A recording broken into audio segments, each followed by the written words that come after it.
Ready to go? Our first guest. We are so thrilled to have Elizabeth Brady. She is Chief Marketing, Customer and Communications Officer at AllState. Who doesn't love what they do with Mayhem and all the other efforts in sports? Before joining AllState, she oversaw global brand management at Kohler & Company. She was at Publicis. She was at BBDO, so she has agency, brand experience. She's been a storyteller. She actually got her bachelor's in journalism from the University of Kansas and then got her MBA. Give it up for Elizabeth Brady. Great seeing you. I wasn't sure we'd be able to get them to sit down after that. I love the energy of this crowd. They do love it. They do. So, how are you doing? Really good. How do you keep up in your job with ever-changing demands? I think a CMO position, we know the challenges. The tenures are tough. How do you do? 7 years. 7 years. So you've over-indexed on the tenure. Over-indexed. What's the secret? You know, I think you just have to really stay tuned in.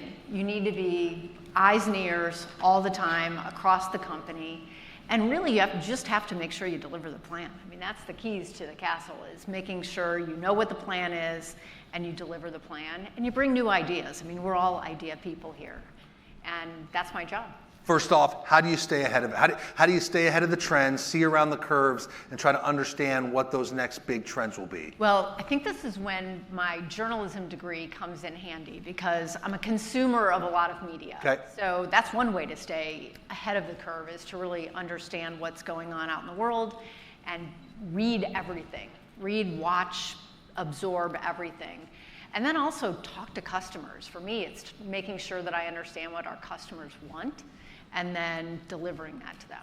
At AllState, a hyper-competitive category. Everybody sees all the insurance players in the sports space. Specifically, when you said deliver on the plan, what was the plan?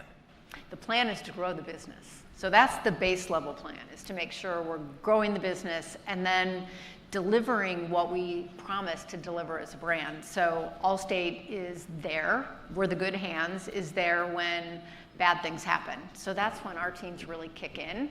So if there's a catastrophe, a hurricane, a wildfire, a tornado, that's when our teams that's when it really matters to show up. So that's, I think, a big focus when we say we need to deliver. That's what we deliver for the customers. Why and how does sports fit into the plan?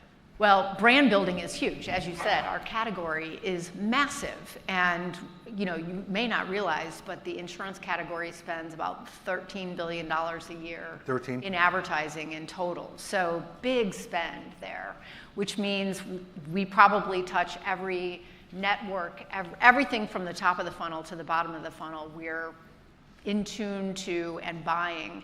And building the brand and having that brand consideration is really important. So sports fits perfectly in building brand consideration. So first of all, we know our customers love sports. We know our exclusive agents love sports. And we love sports too. So we've invested as a major pillar for ourselves in college athletics, in sports more broadly, so that we can really take advantage of the fact that this is a passion that people have, and we want to be there. You just said you came from meeting with agents at an AllState meeting. Where does sports fit in, or where does do you get a lot of questions about the marketing strategy of AllState, and what's their point of view? Well, everyone loves to ask questions about marketing, so I'm sure you've all fielded those questions as well. It's a hot topic because it touches everyone. And our agents are always curious to know where we're going to show up next. Right. So what's on the horizon?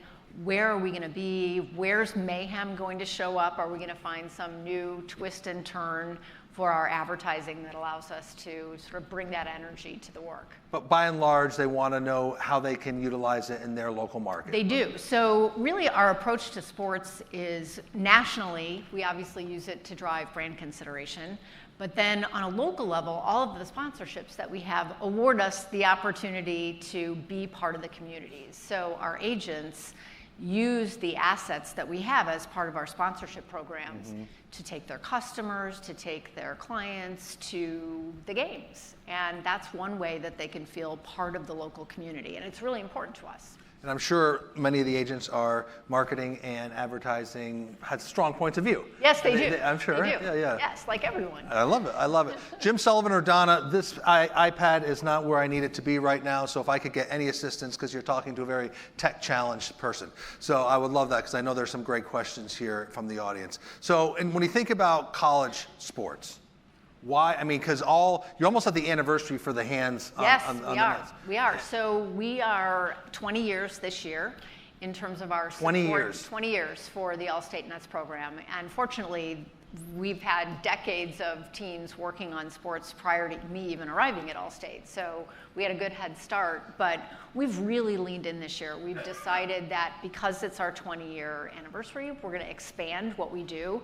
So as you may know, for every time the ball lands in the net, we're giving a donation to the local school. So the university gets a scholarship grant from AllState. So what we've decided to do this year, it's largely been focused on football up to now, but we're expanding that so every kick now supports all sports and all athletes. So it's not just So it's not just for the football program. Correct. Right. It's going to a much broader group, and we feel like that's, it's an important time for us to support all sports, all athletes, because everyone's doing an amazing job training and giving their all on the field or on the court. So we want to be there to support them. And at the end of the day, let me just say, these checks that the schools are getting are not small. No, they're not small. And they're very, very, and so, and that's been increased. What else are you doing that you're trying? So we did increase it. So at part of the 20th anniversary program, as we started to expand it out for the future, we doubled down on the amount of money that we're giving per kick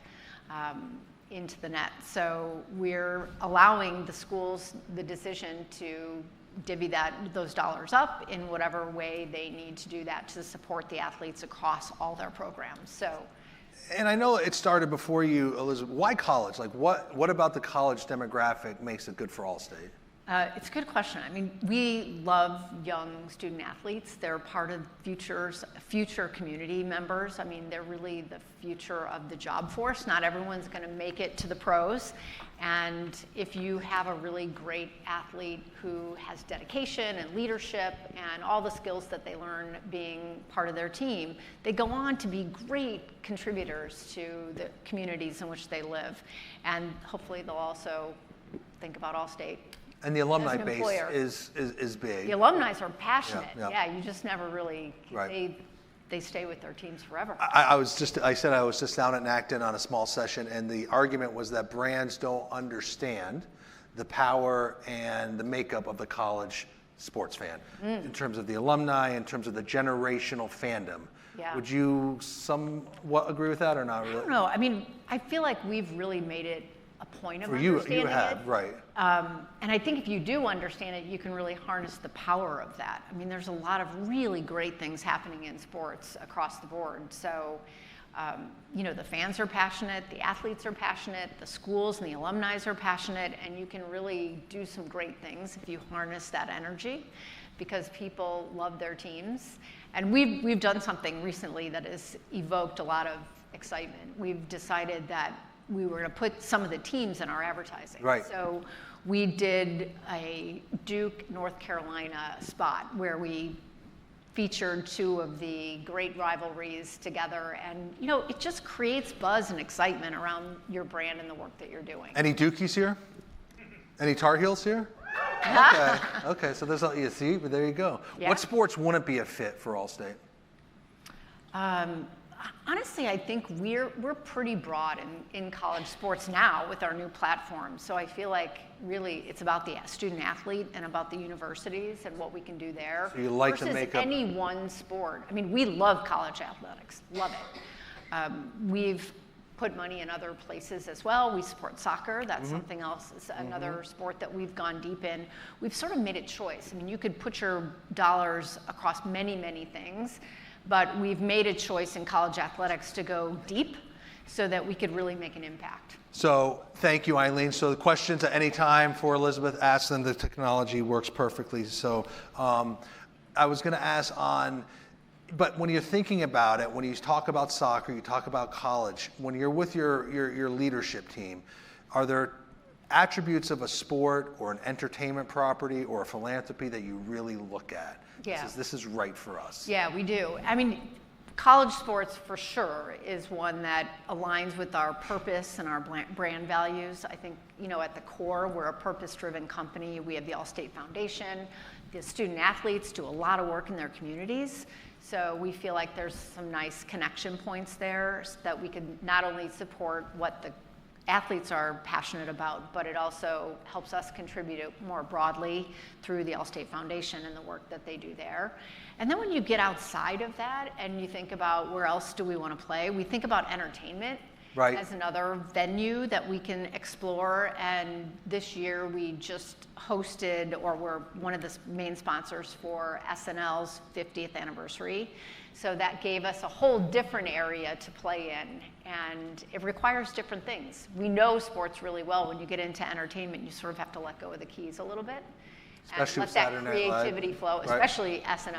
Right. They had full control. They do. They have full control. So as a brand person, that makes me a little bit nervous sometimes that someone else might be writing the story about our brand. But to do things that are bold and to do things that are innovative, you have to let go a little bit. And I think that's what we've learned through the process. And we had a great experience for the last. So for the marketers out there, you'd suggest that sometimes they should let go of. I mean, you can't control everything. Right. I think, as marketers and brand people, we want certainty. And I think we want to make sure our brands are put forward in the right way, because it helps build the company and build the brand.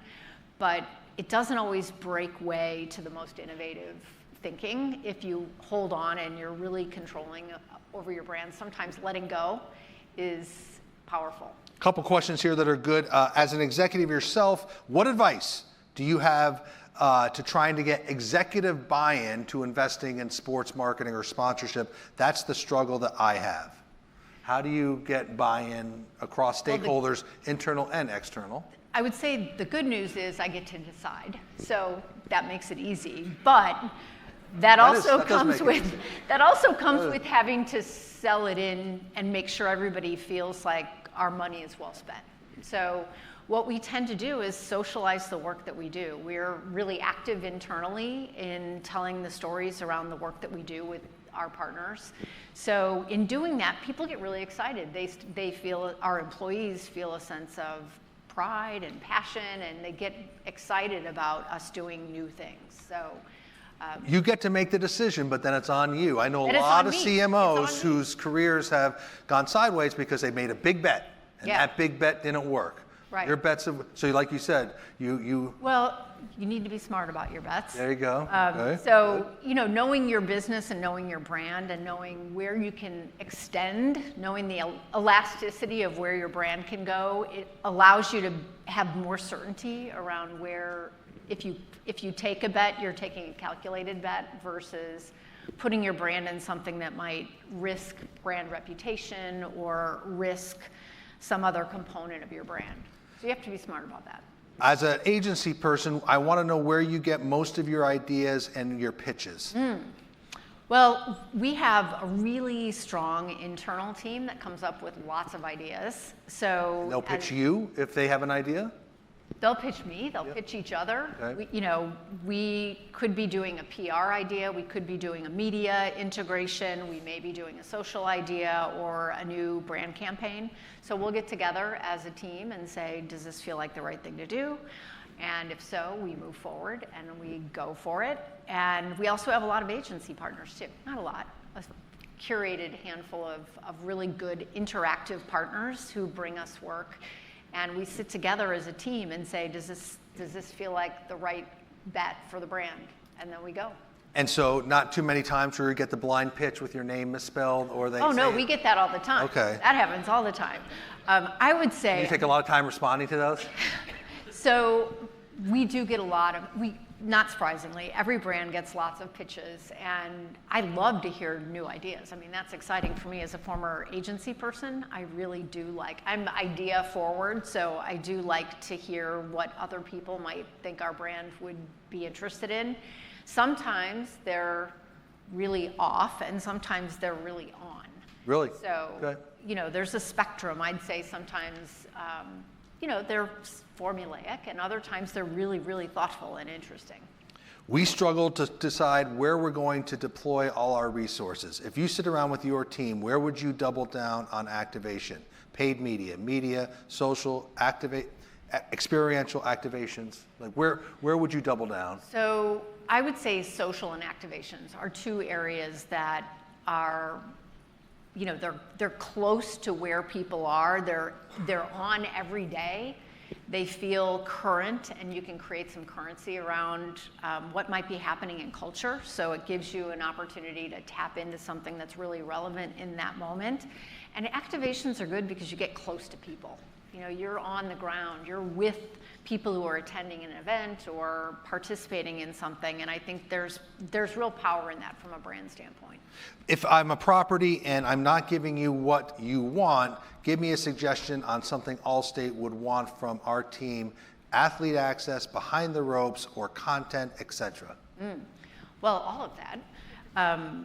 I would say the best pitches that come our way are the ones that people craft where they've done a little bit of homework, where they've said, okay, I understand how AllState typically shows up either in and around sports or in and around an entertainment property, and here's a unique idea that maybe you haven't thought of. And certainly access to athletes and behind the scenes are always terrific because everybody wants that, and it's not something that you normally get, so it's special. But I would say something unique, something that hasn't been done before, we tend to gravitate to. You mentioned, Elizabeth, a small curated group of agencies. Yes. What do you look for from an agency today? Well, it helps that I was in the agency world, so I feel like I've got an advantage to understand how agencies think and how they tick. So partnership is really, really important. We work with all sorts of people. Sometimes it's transactional. Sometimes we have something going on and we need something specific where it's reactive or proactive around something that feels like it's a one and done event. But then it's the interactive partnerships that are really important for us. So that's a two-way dialogue.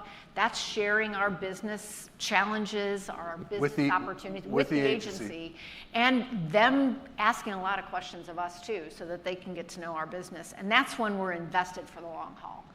Those interactive relationships are where we stick with those partners for a long time because they're really important, because they know your business, they're invested in what you do, and they care as much as we care about success. And what are the KPIs that a CMO looks at today? Like, what do you care about? Well, we're a financial company, so we measure everything. Of course. There's probably more metrics in our organization than you can imagine. But we look at everything. I'll make it really simple. Everything from brand consideration, which is the top of the funnel, all the way down to that one-to-one customer interaction. And are we converting a sale, or is a customer having a really good experience with this? Sentiment. So sentiment. So we may go from brand consideration, brand reputation is really important for us, and then just the day in, day out business metrics, because we as a marketing organization, we're the fuel behind the growth for the company. So if we have ambitious goals to grow, we're the ones who are going to help make it happen because we have the budget to drive people to the channels so that we can convert sales. Is there a KPI that we still haven't gotten our arms around that you still like, shoot, I wish it was more granular, I wish it was better? Well, I think, the broader media platforms are hard to get down to a one-to-one metric. So for example, you put a television spot out into the world, how is that television doing something more than consideration? So unless it's a direct response television spot, it's pretty broad, and you just have to trust that if you're out there with the right message and the right media, that you're going to drive brand consideration, and then you're top of mind when someone's ready to think about you. So more clarity or more through line from just media. I think that's been an age-old question that is hard to wrestle with. Question here, good one. How long can Mayhem go on? Well, he's he can go on as long as we can have creative ideas, and he can still deliver. Who does the ideas? He's terrific. So all the Mayhem work is done by our internal creative team. So we have a creative team in-house led by a chief creative officer who does brilliant work on Mayhem. That's amazing. Mayhem is Mayhem in real life and in the TV commercials. He comes up with his own ideas too. So does he really? He does. He'll come to us. Would he be a fun interview on stage? He is great really? interview on stage. We'll have to get him next year. He is great. I like that. We'll make that happen. I like He's that. a lot of fun. So Mayhem has legs. It can keep going. It does have legs. I mean, consumers love Mayhem. And, you know, we get a lot of, our employees love him, our agents love him. You know, he's immediately recognizable for our brand. Give Elizabeth a little focus group. Raise your hand if you're a fan of Mayhem. All right, all pretty right. good. I and love his that. his Thank name you. is Dean. Dean Winters. Dean Winters. Yes. Yeah, he is clever. You mentioned, we talked about this in the back. I'm kind of going all over the place. I'm sorry, but agency work prepared you how to be a CMO? Yeah, I would say one thing. Being on the agency side, you learn really, really fast. You're put on a new client or you have multiple clients, and you learn that ability to assess what's going on at that company really quickly. Not just the people, but the business goals and what they need to propel their business forward. So you're a quick study. I also think you start to think in systems, because you tend to be put in positions where oftentimes you don't have all the pieces to the puzzles. So you get really good at connecting the dots and putting a system of ideas or strategies together when you don't have all the information. So I find that on our team, the folks who've had experience in an agency are really fast thinkers. They get to a conclusion really quickly, and they're really smart about how they present their ideas. So I think it's a great training ground. And for future CMOs in the room, an attribute that a future CMO really needs to have? I mean, you mentioned curiosity, you mentioned well-read. Yes. What's another attribute that's vital today as a CMO? I think you need to move fast. I think when you go from the agency side, which is always deadline driven. I mean, when you're in an agency, you're driving towards some deadline every single day. You get to the brand side, it's a different pace because your teams are oriented differently and it's not exactly the same. But I find that speed that you have on the agency side is really important to driving growth inside of a brand. And if you're not moving quickly, you're sitting on the sidelines. And how do you implement and make sure it goes fast? Like, where does Set short deadlines. Short deadlines? Set short deadlines. I think if you get teams in the routine of moving quickly, it just sort of snowballs and people follow, but it's getting that momentum going that I think is something that is not as easy to do on the brand side as it is on the agency side. A similar question, kind of, but that's a better way, actually. The mistake sports properties make when they deal with brands is? Not thinking about the brand before you hit send on the proposal. Sure. I think, you know, since so many things come through and we see so many every day, being able to have something that feels like you understand what we need or have at least thought about what could be a solution for a brand gets that proposal attention. So it will come out of the pile faster. Got it. Than the ones that don't. And what's next for, as you sit here, we're sitting here in June of 2025, like what's on your to-do list? What's next for AllState as a brand and in the marketing? So this is not going to surprise anyone, but I think we are really focused on what the AI world will start to do to our business. And, you know, a couple months ago, we were seeing the change there happen, I don't know, every 2 months, every 3 months, there would be some new development. That speed of change is every 2 weeks now. So in another couple weeks, that speed of change is going to be lightning speed, real time, and we just need to get on the boat and get ahead of it. And be ready for it. And have you dug deep into it? Are you using it a lot? We're in the middle of it. Are you mandating your staff? We are. Everyone's using the basics right now, but we're also finding someone on our team just the other day said that they grabbed an AI tool and put together a model that quickly assessed the effectiveness of creative in the marketplace. And they did it in 2 days. effectiveness of creative in the marketplace. Creative, They did it in 2 days. Now, we've all worked on brands with long brand studies that have assessed the impact of advertising in the real world, but with new technology, we can do that in real time, faster than we could before. Excites you? Yes, very exciting. Yeah, and very exciting. And you found that your staff is adopting quickly and open to it? We have a big learning agenda right now at AllState where everyone is going through some pretty intense learning around, what is the new technology of the future? How can we start to put it into practice? So instead of watching it happen, we're working with it in real time so that we're actually practicing the new practicing how to use the models and the new technology while we're learning it so that it doesn't pass us by. Ready for some quick hitters as we end this? Let's go. All right. Let's see if I have these ready. No, you guys, all right, let's have some fun with Elizabeth Brady. When they talk about, if we ask your colleagues about your leadership style, they would define it as what? Determined. Your model leadership or the way that you want to be seen as a leader is what? Thoughtful. Advice you would give to your 26-year-old self? Oh, that's a good one. 26, what was I doing when I was 26? I don't know. Let's see. Take more chances. So you were a little bit... I think I was more cautious earlier in my career. You were probably in the agency world at that time. Yes, I was. I was in the agency world. I mean, that's when you're soaking up all the knowledge. Was networking and relationships important to you at that time? I think it was, but it's way more important now. I mean, being connected and being part of a community like this where other people share goals that I share is really important.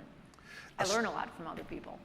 A story in marketing, media, entertainment that all of us in this room should be paying attention to that you're spending a lot of time either reading or focused on? We're looking at what's going to happen with artificial intelligence and the SAG-AFTRA contracts when you can start to have artificial intelligence create your advertising for you. What is that? What will the new rules of the road be? Because we don't know. Mayhem could be a virtual being. And not to look too far, when can that happen? I think practically it can happen today. But we don't know where it's going to go from a union standpoint. Got it. A pivotal career move that you've made that shaped your path? So when I was coming up in the agency world, I was thinking, if I could get to New York City, I've really made it. Like I've gotten to the top of the hill in advertising if I could get to Manhattan. And I did, and then I realized there was another hill to climb. And I could go to the brand side and take what I knew on the agency side to the brand world and climb another mountain. So I think that was a big opportunity move for me. Not to sound pejorative, or I don't want you to dispel on a common mistake that brands make is what? I think brands can move really slow. I think that's a common mistake. I think that's where we need our external partners to push us, but I do think brands can be slow changers. Last one, as we sit here for 2 days and we leave on Friday morning from Chicago, a message or a sentiment that you want all of these brand people, marketers, people in sports to be thinking about? I would say take some chances.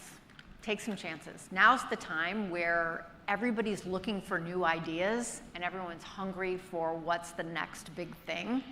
So if you could bring those ideas forward and help people like myself and our teams get really good at what we do and bring new things, I think that would be something I would welcome. Well, great stuff. Yeah. I'm going to ask you for 1 second to sit. We're going to go to our next session, which is going to be led by my colleague Molly, and she's going to come up with her panel. But give it up for Elizabeth Brady from AllState for kicking us off so well. Thank you very much. Great job. All right. Thanks so much.